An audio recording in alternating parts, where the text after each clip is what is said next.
Ola a todas e a todos, máis unha vez. Sei que vou un bocado tarde, normalmente publico os vídeos antes, mas estou bastante atarefado por causa do doutoramento pronto, polo que podedes observar xa neste novo vídeo, xa estou por casa de volta. Cheguei a nada, haberá un par de días ou tres, pronto, estou a traballar no doutoramento, a ultimar os detalles para o poemario que vou publicar no mes que ven, tamén estou cun par de proxectos que xa mencionarei un bocado máis para adiante. Mesmo poderían ser 3 se tivese máis tempo, mas é que non me dá a vida para moito máis.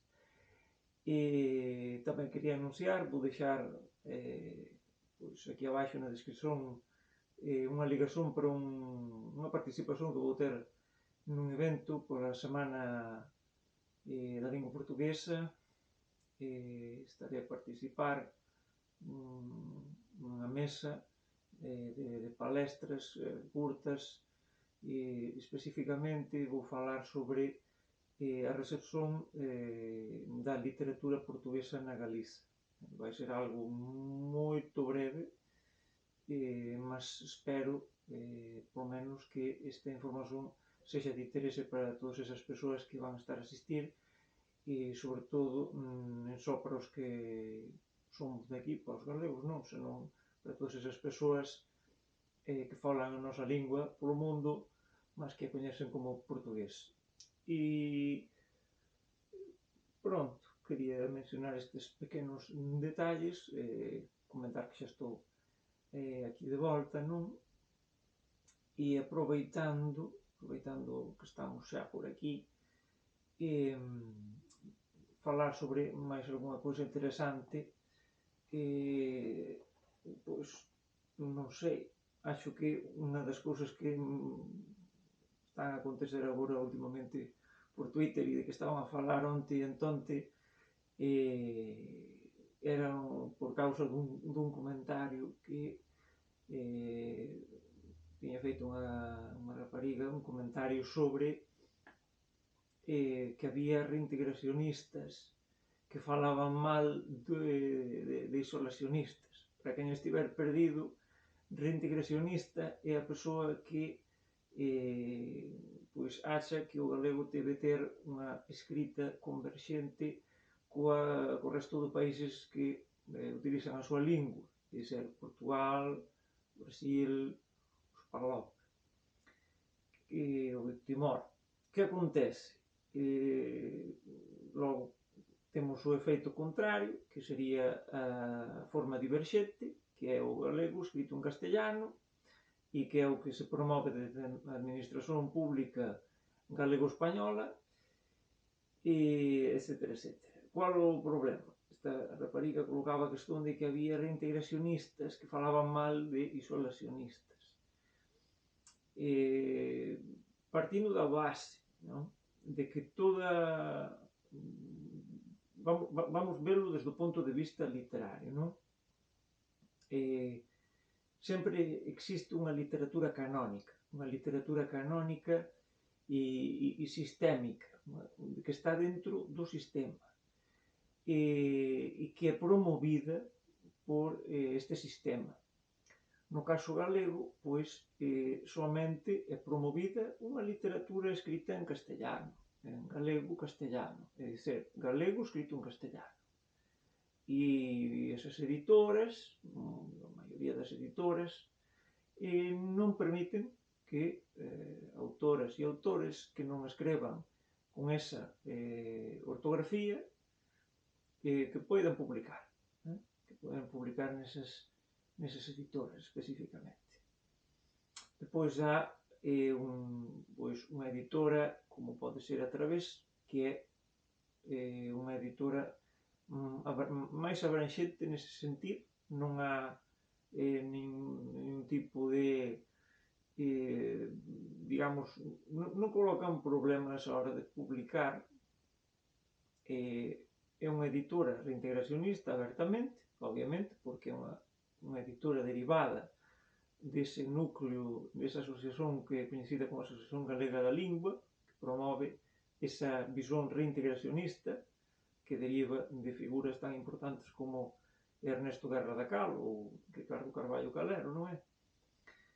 E pronto.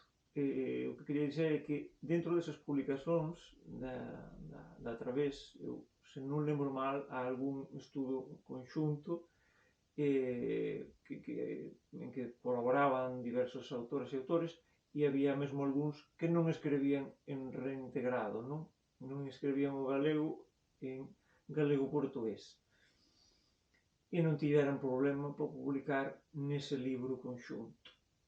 Por enquanto, esta situación non existe a inversa. Editoras como, por exemplo, Xerais non permiten que se escreva de outra forma diferente que non sexa a que obriga desde os poderes autonómicos políticos combinados coa Real Academia Galega e o Instituto da Lingua Galega. E só há que lembrar un libro, teño por aí, Os bolxeviques, un proxecto coordenado por Teresa Moure, está publicado en 2 volumes, un na Través Editora e outro en Xerais. En Xerais está escrito en galego-castellano e na Través en galego-portugués. É dizer, non tiveran a posibilidade, non, de publicar nunha norma que non é a mesma da Real Academia Galega.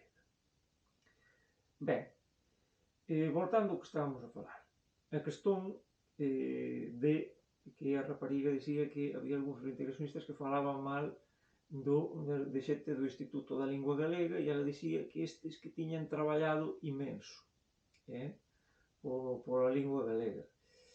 Que acontece? Que debemos por isto en contexto, non?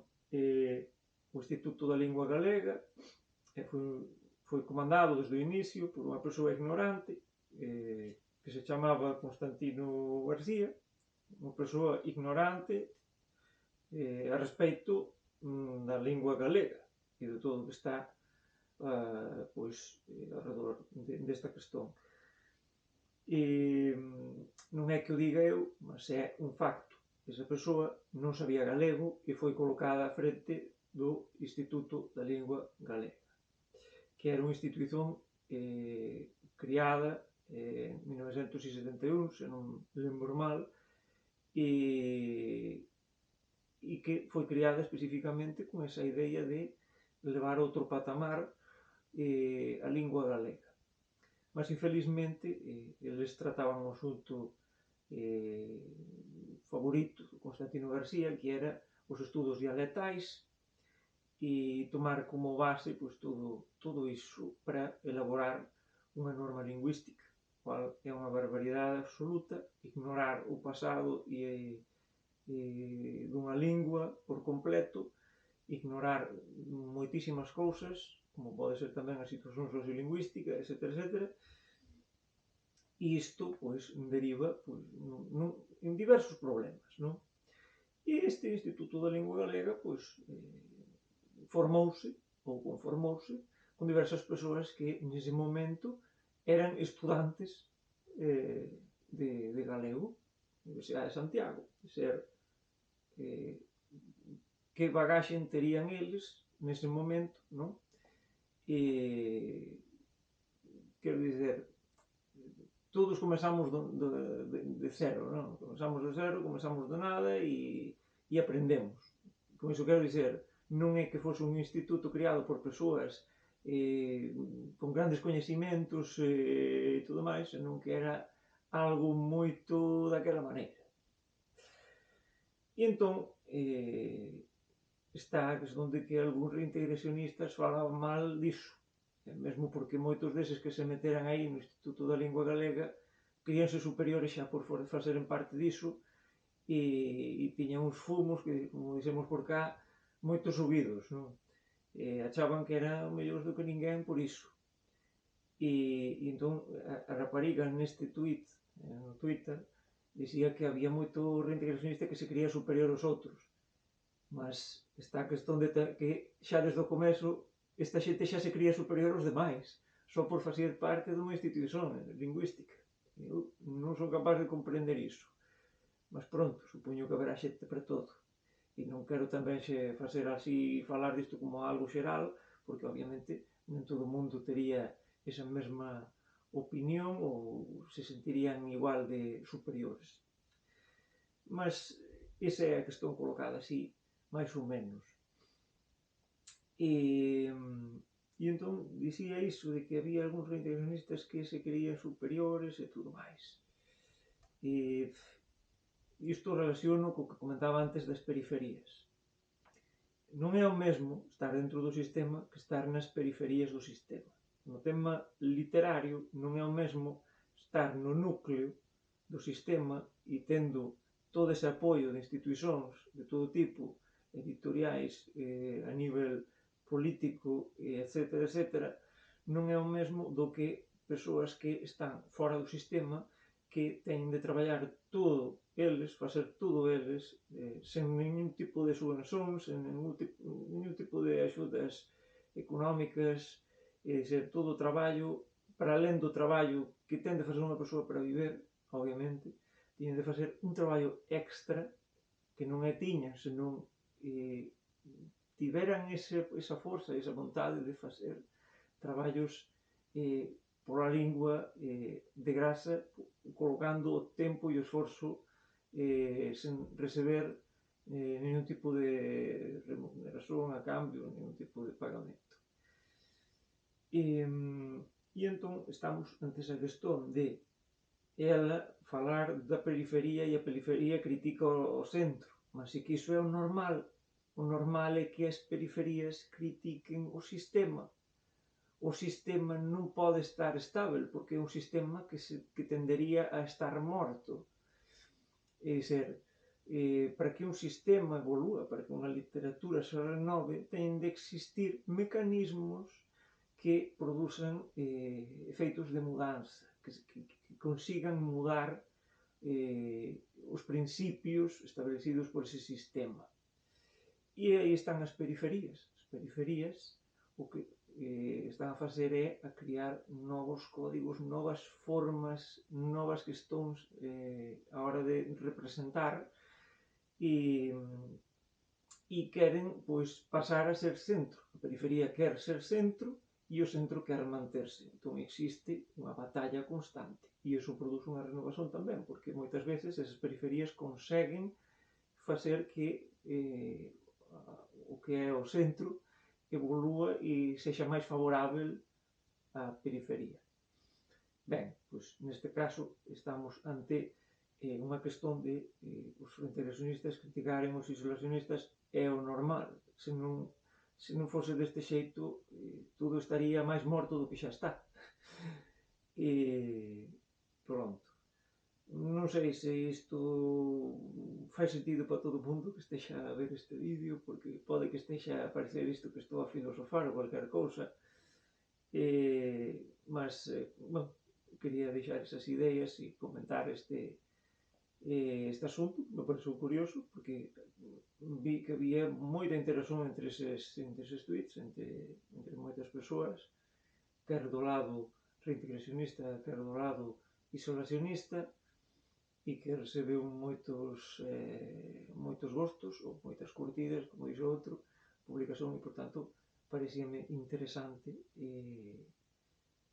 comentar o tema. Como en vídeos anteriores teño comentado tamén pois algúns comentarios de Twitter ou posts destes, mas acho que non tiñan colocado nada aquí en YouTube, mas teño colocado en Facebook. Pronto, simplemente iso, vou estar por aquí, continuarei con o meu traballo do tormento, continuarei tentando subir máis vídeos co Cristian, con máis xente, que estamos xa a planificar novas intervencións por aí, e nada, vémonos no evento este que comento, que é no día 6, participarei no día 6, non lembro agora mesmo de memoria a hora, non sei se era 7 da tarde daqui da Galiza, mas pronto, deixarei unha ligación para quen quiser pois, que asista. Nada máis, grande abrazo para todos e a todas, e vémonos